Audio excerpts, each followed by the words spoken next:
Este vídeo, com resolução completa e comentada de toda a física do Enem de 2014, foi feito com cuidado e dedicação.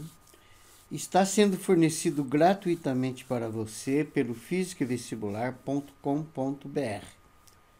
Se você gostou e acha que merecemos, clique no início da apresentação em inscrever-se. Muito obrigado. Primeira questão do Enem MEC, ano 2014. É comum aos fotógrafos tirar fotos coloridas em ambientes iluminados por lâmpadas fluorescentes, que contêm uma forte composição de luz verde. A consequência desse fato na fotografia é que todos os objetos, principalmente os brancos, aparecerão esverdeados. Para equilibrar as cores, deve-se usar um filtro adequado para diminuir a intensidade da luz verde. Diminuir a intensidade da luz verde que chega aos sensores da câmera fotográfica, que são esses sensores que definem as cores do objeto fotografado.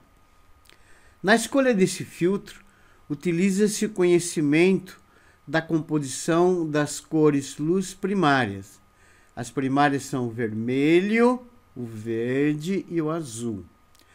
E das cores luz secundárias, que são o amarelo, que é o vermelho mais o verde. Tá? Então veja, o amarelo é o vermelho mais o verde. Tem verde. O ciano é o verde mais azul. Veja, o ciano tem verde. E a magenta é o vermelho mais o azul. Não tem verde. Na situação descrita, qual deve ser o filtro utilizado para que a fotografia apresente as cores naturais dos objetos? A ciano, B verde, C amarelo, D magenta e vermelho. Veja bem, todo filtro ele ressalta a própria cor e diminui a cor oposta. Então, o verde ressalta a cor verde e diminui a oposta. O azul ressalta a cor azul e assim por diante. A resposta está contida no enunciado.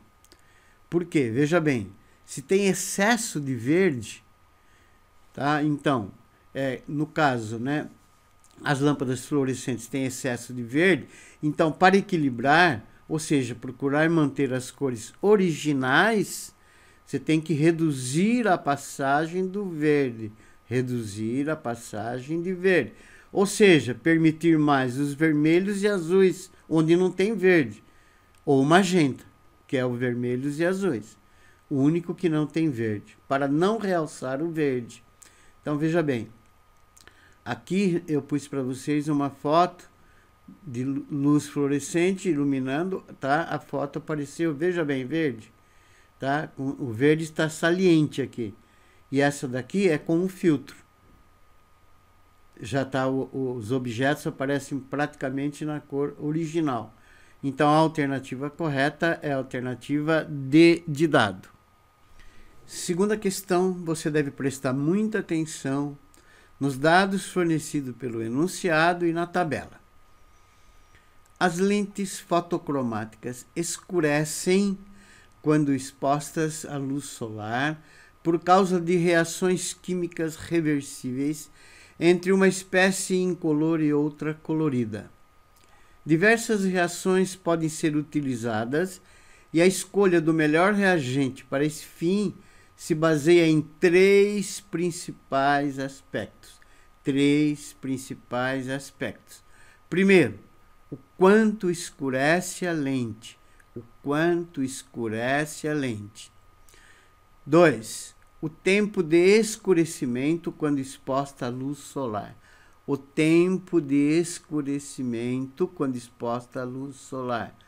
Você vai olhar nessa tabela aqui, ó. 3. O tempo de esmaecimento em ambiente sem forte luz solar. O tempo de esmaecimento, você vai olhar aqui. Aí ele diz: A transmitância indica a razão entre a quantidade de luz que atravessa o meio e a quantidade de luz que incide sobre o meio. Então, você vai olhar aqui agora. Durante um teste de controle para o desenvolvimento de novas lentes fotocromáticas, foram analisadas 5 amostras que utilizam reagentes químicos diferentes. No quadro são apresentados os resultados. Considerando os 3 aspectos, é tudo baseado nesses 3 aspectos. O quanto escurece a lente, o tempo de escurecimento quando exposta à luz solar e o tempo de esmaecimento em ambientes sem forte luz solar. Então, considerando os 3 aspectos, qual a melhor amostra de lente fotográfica para se utilizar, para se utilizar em óculos? A1, B2, C3, D4 e E5. Muito bem.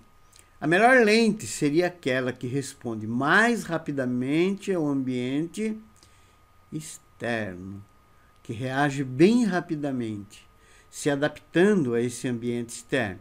Portanto, ela deve possuir, é óbvio, menor tempo de escurecimento quando exposta à luz solar. Ou seja, quando exposta à luz solar, ela deve escurecer bem rápido. E 3, menor tempo de esmaecimento em ambientes sem forte luz solar. Em palavras bem simples, clarear bem rápido. Então, veja bem, escurecer bem rápido e clarear bem rápido está relacionado ao menor tempo de escurecimento e o menor tempo de esmaecimento. Além disso, o 1 pede que haja um maior escurecimento da lente, ou seja, um maior tempo de escurecimento. Essa lente fica escura mais tempo, o que significa que a quantidade de luz que atravessa a lente deve ser menor que a quantidade de luz que incide nela, implicando numa menor transmitância, o que ocorre com as amostras 3 e 4. Então, veja aqui, ó. A menor transmitância acontece com a 3, que é de 50%, e a de 4, que é de 50%. Como a melhor lente a ser escolhida deve reagir mais rapidamente com o ambiente externo, tanto para escurecer como para clarear, você deve escolher a amostra 3, porque nela a soma dos tempos de esmaecimento e de escurecimento é menor que a 4. Então, veja bem, aqui na 3, se você somar os 2 tempos, vai dar 50 segundos. E se você olhar na 4, vai dar 100 segundos. Então, essa daqui, ela escurece mais rápido e clareia mais rápido. Portanto, a alternativa que você vai pegar é a 3, é a alternativa C. Questão 3, óptica geométrica. Trata-se da refração da luz. Uma proposta de dispositivo capaz de indicar a qualidade da gasolina vendida em postos e, consequentemente, evitar fraudes, poderia utilizar o conceito da refração luminosa. Refração ocorre quando a luz passa de um meio para outro meio diferente do anterior. Nesse sentido, a gasolina não adulterada na temperatura ambiente apresenta razão entre os senos dos raios incidente e refratado igual a 1/4. Razão entre os senos dos raios incidente e refratado igual a 1/4. Desse modo, fazer incidir o feixe de luz proveniente do ar com um ângulo fixo e maior que 0, qualquer modificação no ângulo do feixe refratado indicará a adulteração do combustível. Em uma fiscalização rotineira, o teste apresentou um valor de 1,9. Então, a razão do seno dos raios incidente e do refratado foi para 1,9. Isso quer dizer que a gasolina está adulterada, mas ele quer saber qual o comportamento do raio refratado. E aqui estão as alternativas. Uma teoria que pode te ajudar muito no futuro. A lei de Snell-Descartes. A relação entre o seno do ângulo de incidência e o seno do ângulo de refração é uma grandeza constante denominada índice de refração do segundo meio em relação ao primeiro, ou seja, seno de I sobre seno de R é igual a N2 sobre N1. I é o ângulo de incidência, está aqui no desenho, que é o ângulo no meio 1, que ele forma com a normal, e R é o ângulo de refração, que é o ângulo que ele forma com a normal no meio 2. Então, N1 seno de I é igual a N2 seno de R. Então, o índice de refração desse meio vezes o seno do ângulo desse meio é igual ao índice de refração desse meio vezes o seno do ângulo desse meio. Então, N1 seno I é N2 seno R. Ou ainda, seno de I sobre seno R é igual a N2 sobre N1, que é igual a V1 sobre V2, que é uma constante. As expressões acima nos mostram que quando a luz passar de um meio menos refringente, menor índice de refração, para um meio mais refringente, maior índice de refração, o ângulo de refração será menor que o ângulo de incidência. Nessas condições, ele se aproxima da normal e menor será a velocidade da luz nele. Então, aqui eu pus para vocês um exemplo, ar. Ele incide com ângulo fixo, está vendo? 60. Passou para o diamante, que tem um índice de refração maior, ele forma esse ângulo I aqui. Quando passa para o vidro, que tem um índice de refração menor que o do diamante, veja, o raio se afastou um pouquinho mais. Quando passa para a água, que tem um índice de refração menor ainda, ele se afasta mais ainda.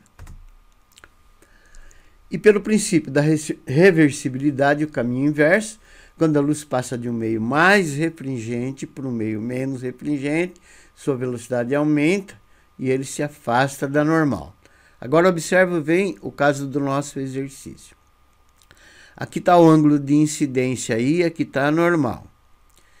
Esse ângulo de incidência é o mesmo tanto para a gasolina não adulterada quanto para a gasolina adulterada.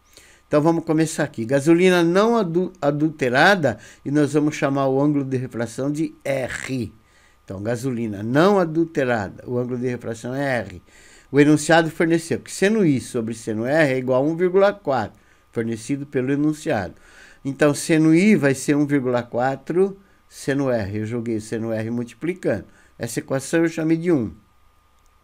Agora vamos para a gasolina adulterada. Quando ela está adulterada, nós vamos chamar o ângulo de refração de R'. Então, seno I sobre seno de R' é igual a 1,9, também fornecido pelo enunciado. Jogando o seno de R' multiplicando, seno I vai ser 1,9 seno de R'. Chamei de 2. Como o ângulo de incidência é o mesmo nos dois casos, é esse aqui, então você pode igualar 1 com 2. Tá? Então, quando eu igualar isso com isso, eu vou ter que 1,4 seno R é igual a 1,9 seno R'. Então, o seno de R' é igual a 1,4 seno R sobre 1,9. Então, o seno de R' vai ser dividindo 1,9 por 1,4, 1,4 por 1,9, você vai obter 0,73.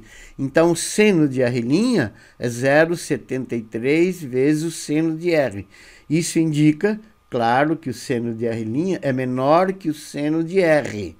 E se o seno de R' é menor que o seno de R, então o R' vai ser menor que R. Isso significa que o raio refratado, R', aqui eu botei no desenho agora para você ver, ele é menor que o R. E se o R' é menor que o R, o raio refratado se aproxima da normal e a alternativa correta é a alternativa E. Questão número 4, do Enem MEC, ano 2014. A elevação da temperatura das águas de rios, lagos e mares diminuem a solubilidade do oxigênio, pondo em risco as diversas formas de vida aquática que dependem deste gás. Então, se você aumenta a temperatura dos rios, lagos e mares, você está diminuindo a solubilidade do oxigênio. Então, as vidas aquáticas que dependem desse gás, diversas formas de vida aquática que dependem desse gás, elas sofrem riscos. Se essa elevação de temperatura acontece por meios artificiais, dizemos que existe poluição térmica. Meios artificiais, poluição térmica. As usinas nucleares, pela própria natureza do processo de geração de energia, podem causar esses tipos de poluição, que parte do ciclo de geração de energia das usinas nucleares está associada a esse tipo de poluição. Veja, eu coloquei aqui uma usina nuclear. Veja bem, qualquer usina nuclear, ela está sempre próxima da água, dos rios, lagos e mares, que ele vai utilizar essa água para resfriar o vapor d'água que vai girar as pás da turbina. Aí ele colocou aqui as diversas alternativas. Muito bem, com muita atenção, leia esse texto. Nas usinas termonucleares é utilizada a fissão nuclear, que acontece quando um átomo, geralmente de urânio U-235, é bombardeado com nêutrons, processo que libera uma imensa quantidade de energia sob forma de calor, que irá aquecer a água que fica dentro do reator. Essa água se transforma em vapor, que pode chegar até a 320 graus Celsius. Esse vapor, ele tem por função movimentar as pás das turbinas e girá-las, ocorrendo então a transformação de energia térmica, de calor, em energia mecânica cinética de rotação. O eixo da turbina comunica-se com um gerador que transforma a energia mecânica, essa energia mecânica, em energia elétrica.